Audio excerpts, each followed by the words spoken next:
Welcome everyone to day 3 with me, Tanya Ross, of this 14-day challenge. So these 14 days are just about getting you moving, but also thinking about your awareness of what your body, not only how it's feeling, but also what it's doing.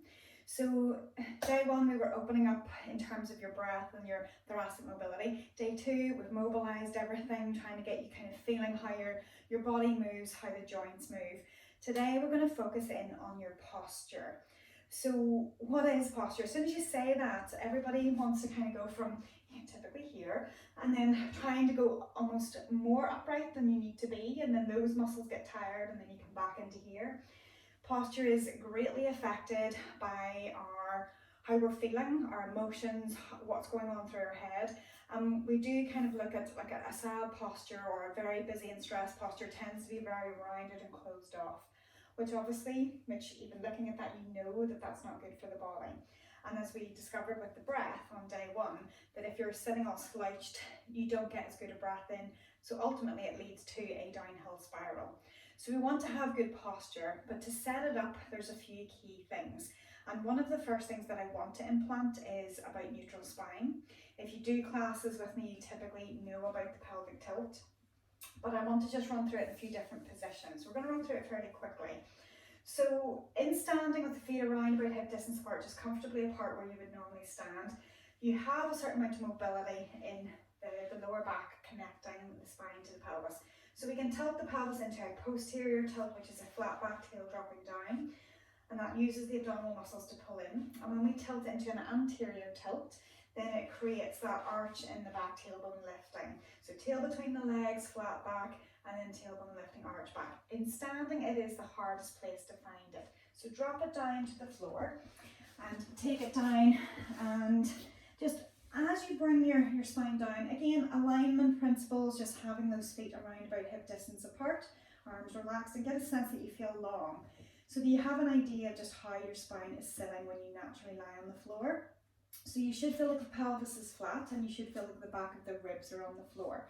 But I want you to move that anterior tilt to create that arch, so you feel that space between your lower back, but you can feel your tailbone tipping down into the mat and the ribs want to lift. When you tilt into flat back, then it's getting that flat back with everything in contact with the floor, but not to the point where your glutes are squeezing, because this is just from this midsection. So as you create that anterior and posterior pelvic tilt, you might even notice when you're lying on the floor of how the rest of your spine moves. And you can maybe notice that my chin is moving, that as I go from one to the other. If I go extreme, it's going to go much further.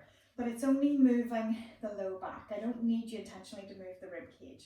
So it's getting a sense and it's an awareness. It's a grey area. There's loads of different teaching points, and there is another video on the body management tips on finding neutral spine. But going between those two tilts and making sure that it's pain-free, so don't go into a pain range, but find your midpoint. And for most people, there's a little bit of air between your low back and the floor, or you could slide a sheet of paper in depending on the clothing. But you should be able to get maybe even close to about a finger width in underneath there. Obviously, this depends where your natural body shape and structural, like skeletal structure is positioned.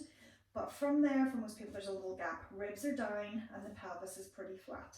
So it's keeping that awareness, and you might need to go through that a few times to build up that feeling and that awareness of where that is. So I'm going to bring it up into standing. But to play with this next, the next easiest position would be in seated, before we take it actually even to the wall. So in seated, getting a sense of the two bones that you are sitting on, they're called your sit bones, feet around about hip distance apart, the spine, trying to get a sense that you're sitting up pretty tall.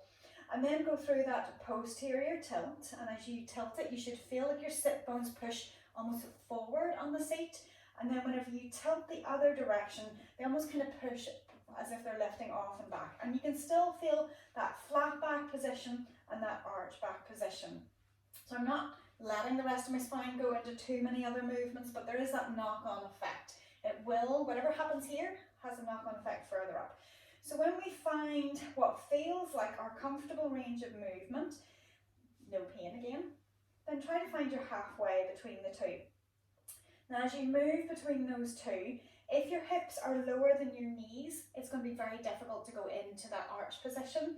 So typically on any seat that you're sitting on, your hips should be slightly higher than your knees.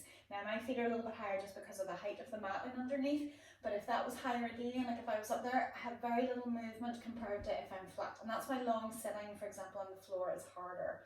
So it's finding that neutral position. And again, whenever you do that, you might be aware of that little tightening in the tummy, because it's your core muscles that are influencing the pull in the pelvis from above rather than using our legs.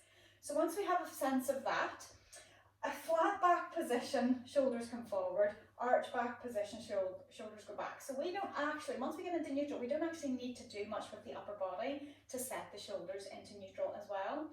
So hopefully you can see that from that postural position, that, you know, if I go from one to the other, you can see my shoulders, the center line of my shoulder where it's in line with the hip, starting to kind of change position, going forwards or backwards at that point.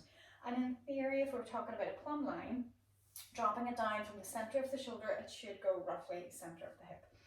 So to bring it up to the wall as a next position, we're increasing more difficulty as we come up. Have your feet a little bit away from the wall so that you can bend your knees slightly, so it's not quite as the same as on the floor. Back of the pelvis touching, shoulders touching, and you should have that gap again between your lower back and the floor. Most people have a normal forward curve in the lower back, or a natural curve. What is normal these days? Who knows? Everyone's different. So from there, you then should notice as well that the head should be in contact with the wall as well. Otherwise you've got forward head posture. So you can go between those pelvic tilts. As I tilt the pelvis, I'm not using my glutes, I'm using this pull up of my pubic bone. I can feel the lower tummy muscles tightening to make me flatten. And then as I arch, my tailbone is sticking more into the floor, just like it did when we were lying down, so into the wall, sorry. So as we go from one tilt to the other, again, you're trying to figure out pain-free range and can I get myself into a mid position, where again, there's just that little bit of lightness between the lower back and the wall, and you feel something tightening from here, and the ribs still in contact. So taking it away from there, you may be noticing as we start to move up that it's a little bit harder essentially to find that neutral position in standing. And again, men especially don't have the same mobility in the pelvis, so it might be even harder. But if you bend your knees, you may be able to get that feeling of that anterior and posterior tilt. And then from there, finding that mid position. And sometimes what's quite good to figure out, if you imagine you have two torch headlights shining from your hip bones, whenever I go into flat back, torch headlights shining up, and whenever I go into arch back, torch headlights shining down. So finding that mid position, hopefully the pelvis is level. Or if you imagine you're holding a saucer of milk, tilting it backwards, spills out the back, tilting it forward, spills out the front. In that neutral position, nothing spilling. Now from there, to get the posture building from that, you're in neutral. That hopefully sets up the shoulders as well. So if I exaggerate, then you can maybe see as I'm going from one to the other, the knock-on effect on the upper body. And then if I find that mid position, hopefully somewhere level, center of the shoulder, the center of the hip. And then we're just going to think about lengthening. So imagine a hook that holds a skeleton, trying to pull it up from the top of the spine, not from the top or the crown of the head, because then that tends to make you lift the chin. So it's lifting from above the spine itself. And that growth before the chest puffs out, that growth as well as neutral spine gets everything set up. So if you feel at any point through your day that you can do these little checks on your posture, it's really, really good to go through them no matter what position that you're in, because it will help you to build that awareness of your posture. The only other thing in standing I want you to check is, where's your weight carriage once you get it set up? Your weight carriage should be in the middle of the feet, so you can feel your toes, your heels and the balls of the feet, rather than shifting your weight onto the heels or more onto the toes. More muscles work there, you don't need them to work there. So from that point of view, we have those key takeaway points: finding your neutral between your anterior and posterior pelvic tilts in whatever position that you're in, feeling that you're lifting all the way up, because that's what engages your core, that's what it's there for, to help give you a certain amount of contraction, to create this space between the pelvis and the rib cage. If I'm slumped, they're not working, they're pudging out. And then if I lift and create that lift through the top of the head, then it gives them more of a chance to work. And a little simple exercise that you can do here is, if you're sitting on a chair and you just let the rib cage collapse down, you'll feel nothing working. That's a typical position, working at a computer. But if you imagine that you're trying to tension those muscles a little bit in the stomach, So you're squeezing those muscles essentially.